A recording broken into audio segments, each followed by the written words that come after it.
심판을 위한, 멸망을 위한 그와 같은 하나님의 경고가 아닙니다. 그래서 하나님은 물론 징계하세요.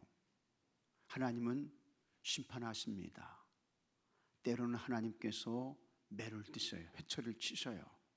근데 그것이 멸망과 심판과 파괴를 위한 그와 같은 하나님의 경고, 또 하나님의 매, 또 하나님의 징계, 그것이 아니고 회복을 위한, 치유를 위한 그와 같은 경고를 하신다.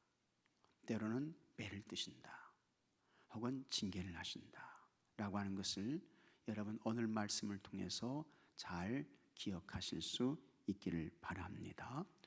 오늘 말씀은 이제 남왕국 유다가 망하는 그와 같은 이야기입니다. 586년에 남왕국 유다가 이제 망하게 되잖아요. 1차 침략을 605년에 받게 되고 2차 침략을 597년에 받게 되고 그 다음에 3차 침략을 주전 589년에 받게 되는 것입니다. 그래서 2년 6개월 동안 이 바벨론 사람들이 와가지고 예루살렘 성벽을 포위를 합니다. 그래서 정말 세상 말로 개미 하나 빠져나갈 수 없을 정도로 그렇게 아주 단단한 포위를 하게 돼요. 그래서 그때에 이제 이 예루살렘 성에 갇혔던 사람들이 먹을 거 없잖아요. 양식이 떨어졌어요. 그래가지고 심지어는 여러분 아시는 대로 자식들을 삶아서 먹는 그런 일들이 일어났던 것입니다. 정말 굉장한 엄청난 비극이죠. 살아있는 것 자체가 그것은 저주였습니다. 그래서 오늘은 내 자식 삶아 먹고 내일은 너 자식 삶아 먹고 이제 그러다가 오늘 내 자식 삶아 먹고 내일은 내 자식 삶아 먹어야 되는데 이제 그 다른 집 자식을 삶아 먹을 때 안 된다고 못한다고 그래서 거기서 또 싸움이 일어나고 분쟁이 일어나고 다툼이 일어나고 그것이 유다가 망할 때의 그런 상황이었습니다. 근데 하나님께서 미리 경고를 하셨어요. 돌아오라고, 회개하라고, 아직도 살 길이 있다고. 근데 하나님께서 그렇게 누누이 많은 사자들을 보내서 하나님이 경고하시고 또 징조를 주시고 또 하나님께서 때로는 징계하시면서 타일러도 들어야 말이죠. 안 듣잖아요. 그래서 요시야 왕 이후에 여호아하스, 그 다음에 여호야긴, 여호야김, 그 다음에 시드기야, 이렇게 해서 이제 20번째 왕이 시드기야인데 그 시드기야 왕의 왕 때에 384년 존속하다가 유다 나라가 망하게 되는 거예요. 그런데 그때에 하나님께서 그래도 유다를 사랑하셔서 경고하셨는데 선지자들을 보내서 회개를 촉구하셨는데 안 듣잖아요. 그래서 유다가 망하게 되는 그와 같은 오늘 말씀의 내용인 것입니다. 자, 한번 같이 하겠습니다. 회복을 위한 하나님의 경고, 회복을 위한 하나님의 경고예요. 파괴를 위한, 멸망을 위한, 심판을 위한 그런 하나님의 경고가 아니고 회복을 위한, 치유를 위한 하나님의 경고다. 지금도 하나님께서는 우리에게 말씀하시는 줄 여러분 믿습니다. 하나님 말씀하셔요. 하나님 우리에게 말씀하시는 거예요. 감동 주시는 거예요. 깨달음 주시는 거예요. 근데 그것이 다 뭐냐? 회복을 위한, 치유를 위한 하나님의 경고이고 그때에 우리가 잘 들어야 돼요. 귀를 기울여서 아주 겸손한 마음으로 낮은 자세로 듣게 되고 순종하게 되면 살 길이 있게 되는 것입니다. 그러나 고집 부리면서 마음이 완악해가지고 패역해가지고 안 들어요. 그러면 무서운 하나님의 심판과 징계가 오게 된다라고 하는 것을 말씀합니다. 자, 오늘 이 공가의 내용을 한번 보도록 하겠습니다.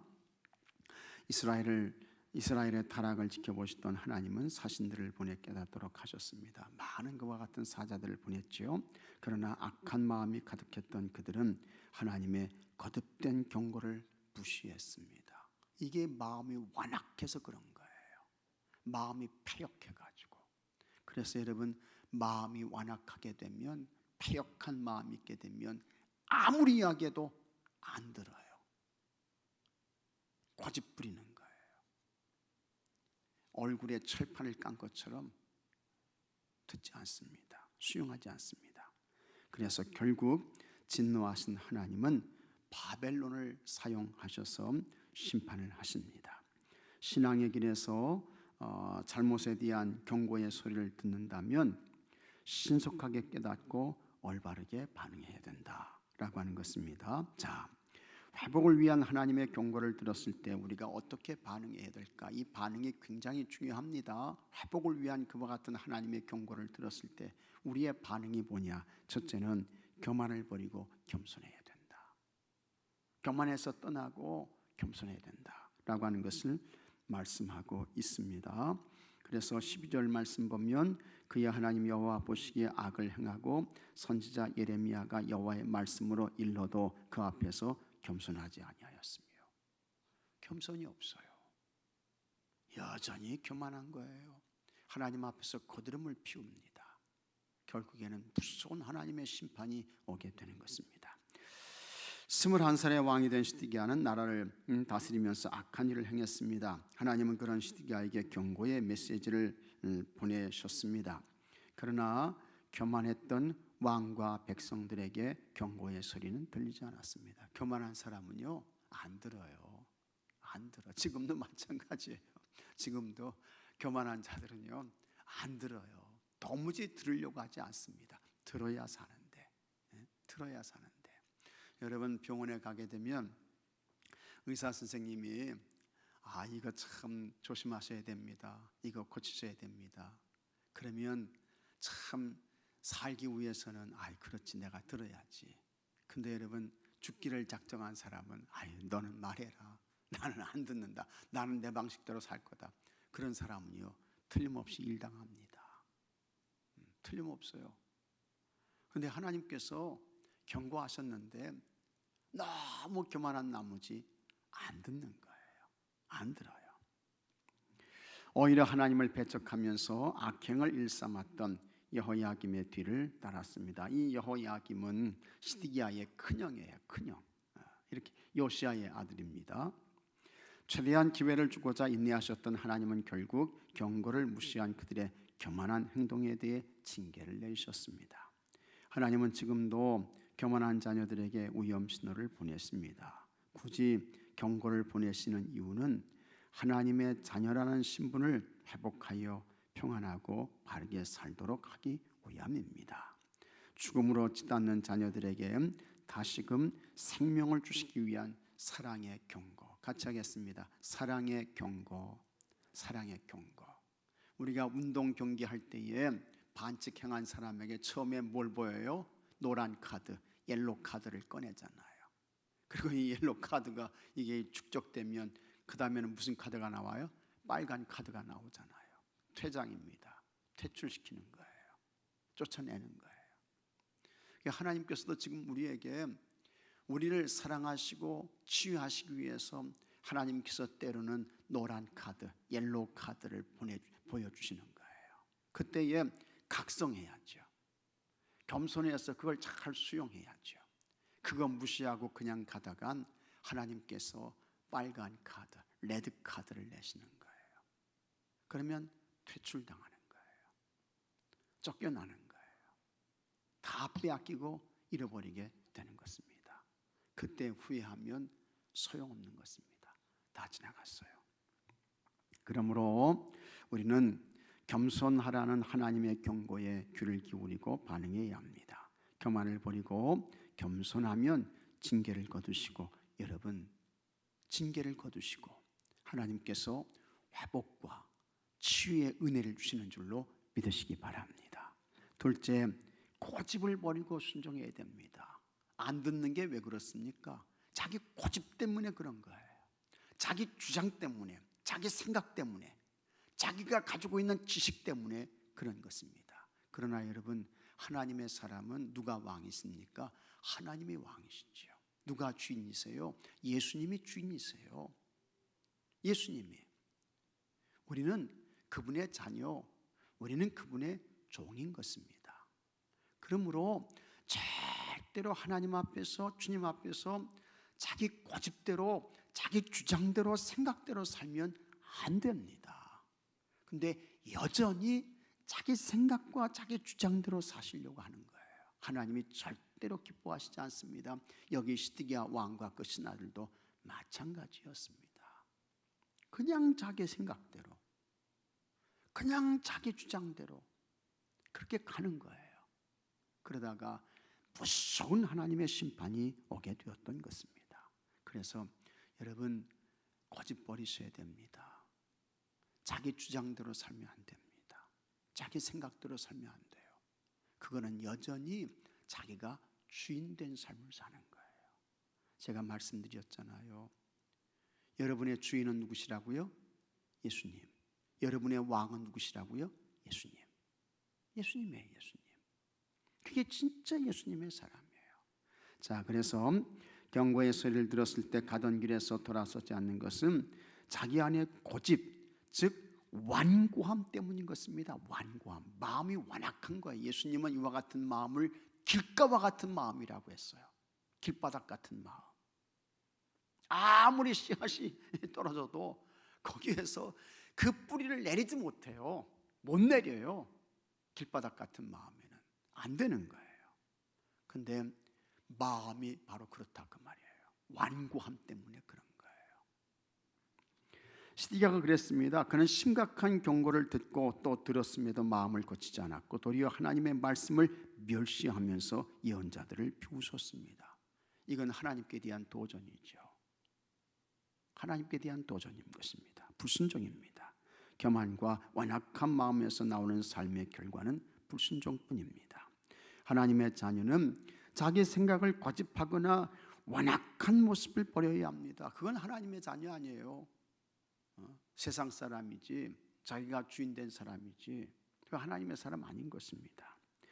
불순종의 요소들이 나타날 때마다 방향을 돌이켜 온전한 순종을 해야 합니다. 그래서 방향이 참 중요하다고 했잖아요. 방향. 내가 지금 하나님을 향하고 있나, 여전히 내 중심의 세상을 향하고 있나, 이 방향을 잘 여러분 파악하시고 정하셔야 됩니다.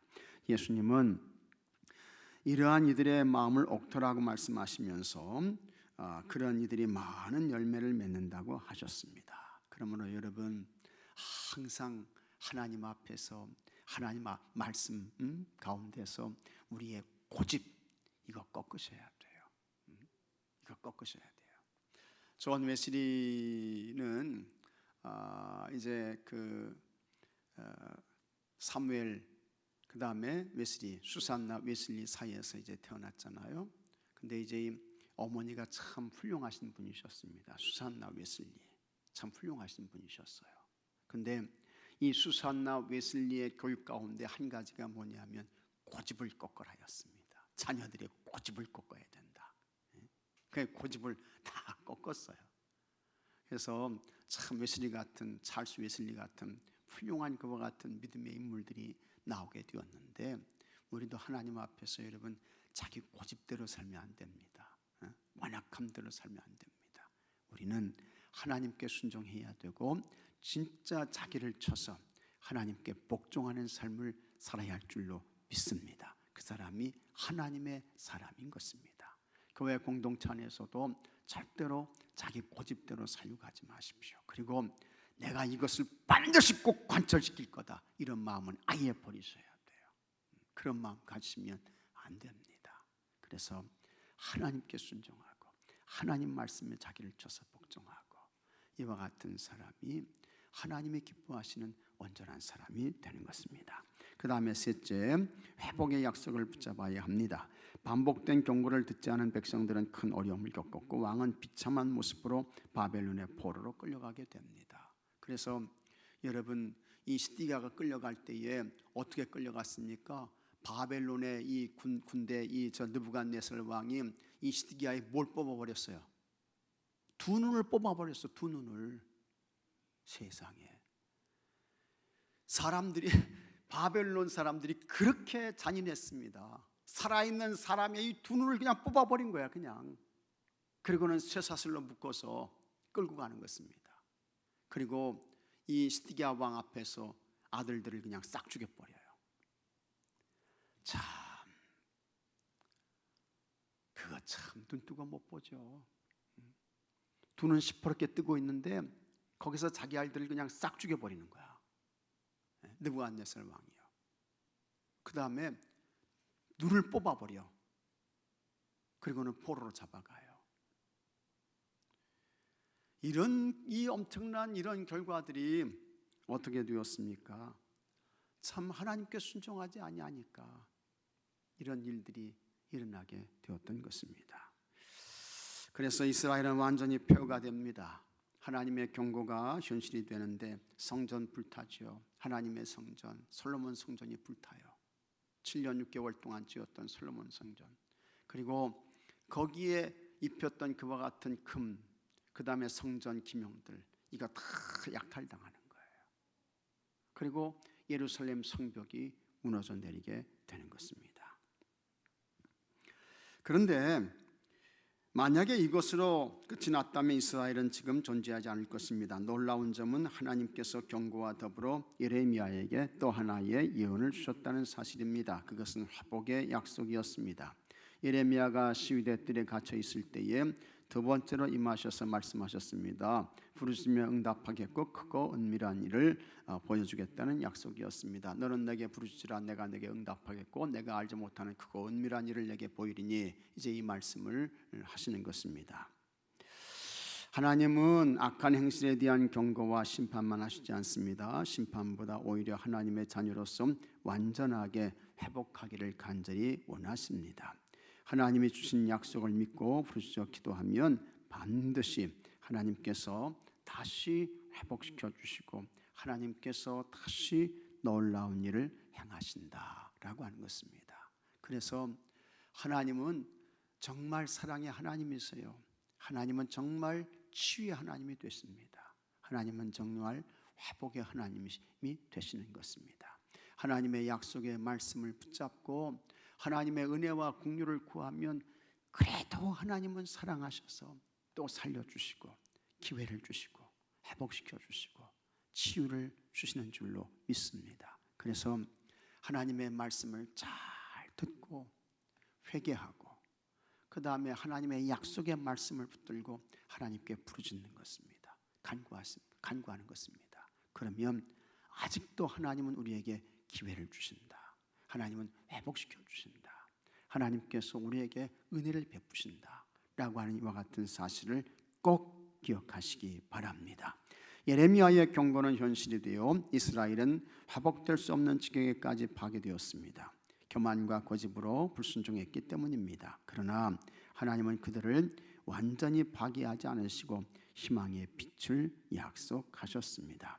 회복의 약속을 믿고 기도하며 순종하면 파괴되고 황폐해진 삶이 놀랍도록 풍족하게 회복되는 은혜를 경험하게 됩니다. 그래서 여러분, 오늘도 참 하나님은 여전히 사랑의 하나님이시다. 긍휼의 하나님이시다. 여러분은 하나님은 치유와 회복의 하나님이시다 라고 하는 것을 잘 기억하시고 여러분들이 그와 같은 하나님을 믿고 확신하면서 주의 도움과 은혜를 구하며 기도하고 하나님께 돌아와서 간구해서 하나님의 회복시켜 주시고 하나님의 치유해 주시고 하나님께서 다시 세워주시는 그와 같은 은혜가 여러분들에게 있게 되기를 주의 이름으로 축복합니다. 자, 묵상을 위한 질문 1번, 하나님이 보시기에 겸손하지 않은 내 모습은 무엇일까요? 아마 여러분들이 더 잘 아실 거예요. 나는 하나님 앞에서 여전히 겸손하지 못해. 나는 여전히 하나님의 말씀에 순종하지 않아. 이런 모습 여러분들이 잘 점검하시고 하나님 앞에서 겸손해야 된다. 겸손해야 된다. 겸손해야 된다. 잘 기억하시고 여러분 자신을 겸손으로 잘 세워가셔야 하겠습니다. 그 다음에 두 번째, 거짓 부리며 불순종했을 때 어떤 결과가 있었나요? 하나님의 무서운 징계와 심판이 오게 된 것을 우리가 보게 됩니다. 그런데 여러분들도 하나님 앞에 생활에 오시면서 참 거짓 부리면서 그 다음에 여러분의 생각과 여러분의 계획대로 갔던 일들이 있어요. 그때에 하나님께서 정말 여러분들을 사랑하셨다고 하면 하나님께서 여러분들에게 특별한 그와 같은 일들을 겪게 하셨을 거예요. 틀림없어요. 우리는 그와 같은 사건들을 통해서 깨닫게 되는 거죠. 하나님께 순종하지 아니했더니, 하나님께 우선순위를 두지 않고 이렇게 살았더니 하나님께서 이런 일들을 겪게 하셨네. 여러분들이 다 경험하셨을 거예요. 그래서 여러분, 하나님 앞에서 거짓 부리지 말고 여러분의 생각대로 살지 말고 우리는 끝까지 하나님 앞에 자기를 쳐서 순종하면서 하나님의 온전한 사람으로 살아야 할 줄로 믿습니다. 그 다음에 세 번째, 삶에서 하나님의 은혜로 회복되기 원하는 것은 무엇인가요? 다 여러분들이 각자가 이제 회복되기를 원하시는 것이 있을 것입니다. 그래서 그와 같은 회복되기를 소원하며 원하는 것들을 가지고 주의 도움과 은혜를 구하며 여러분 기도하고 간구하실 수 있기를 바랍니다.